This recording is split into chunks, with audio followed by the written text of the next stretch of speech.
I'm Katie Kijowski. The great thing about Chicago is there's always something to discover.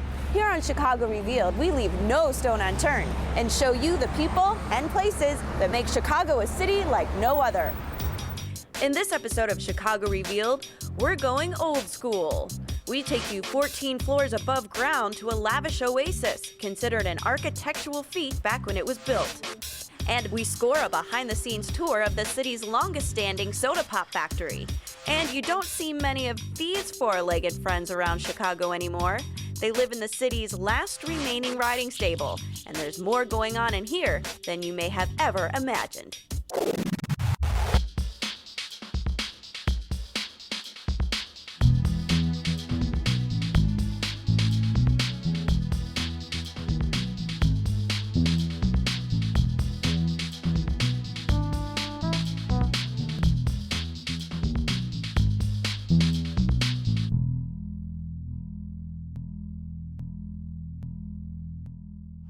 The Clark House Museum behind me is Chicago's oldest home.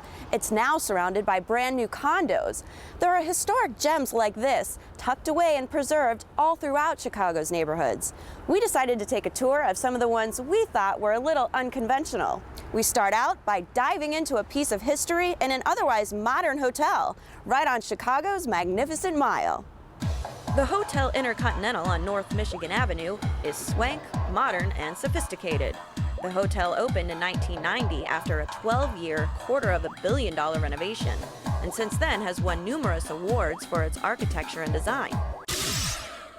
But this building was originally constructed in 1929 as the Medina Athletic Club, and today still holds one of Chicago's best-kept secrets. The Medina Athletic Club was created exclusively for the men in the Shriners organization, back in a time when prestigious health clubs were places for networking and socializing, along with breaking a sweat. Who knows how many Chicago business deals were made over a round of mini golf, a bowling game, or after a few laps at the swimming pool. The swimming pool was a popular spot and was considered an architectural feat at the time because it was built up on the 14th floor. That junior Olympic-sized pool is the only remaining part of the Medina Men's Club, and today is Chicago's oldest indoor swimming pool.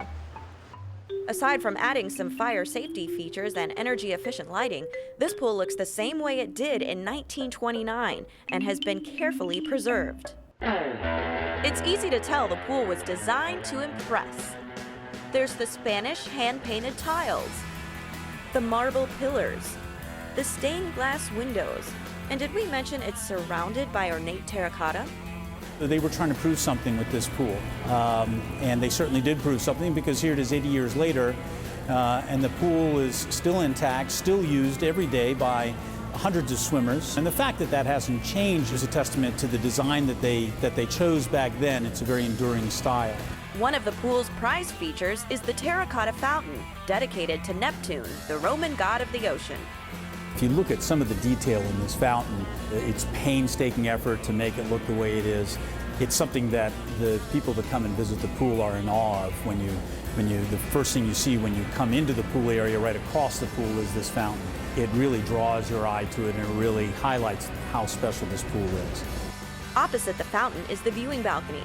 Many crowds have gathered here over the years to watch famous swimmers like Olympic medalist Johnny Weissmuller, yes, that's also Tarzan, and the beautiful and talented Esther Williams. What people didn't see was how all of this water was suspended up on the 14th floor. In fact, no one's ever been allowed to see what holds up 120,000 gallons of water, until we asked. We were escorted underneath the pool, deep into the bowels of the hotel, and found that the pool is supported by the same trusses used for building railroad bridges. All right, we are underneath 960,000 pounds of water. And Andrew, behind us is the heater that has been here since 1929. Exactly. That heat exchanger there has been here since the late 1920s, and that's what keeps that water at 84 degrees constantly all year round. And we have the same support system that was here holding this up so this water isn't crashing down on us right now?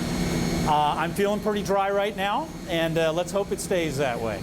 So even though everything at this pool, above and below, has stayed pretty much the same since 1929, one thing has changed. We've changed the water so you're not getting the DNA of Johnny Weissmuller, but to know that you're swimming in the same pool that he swam in is really inspirational. I mean, it's, you start to feel a little like Tarzan just because you swam in the pool. Well, whether or not one feels like running around the jungle after a swim is a personal preference, but a few laps in this extravagant pool is guaranteed to be unforgettable. You kind of feel like you're a wealthy business person of the 1920s because you step back in time when you're in that pool and you're looking up at the ceiling and at the stained glass windows. So that's a pretty cool experience.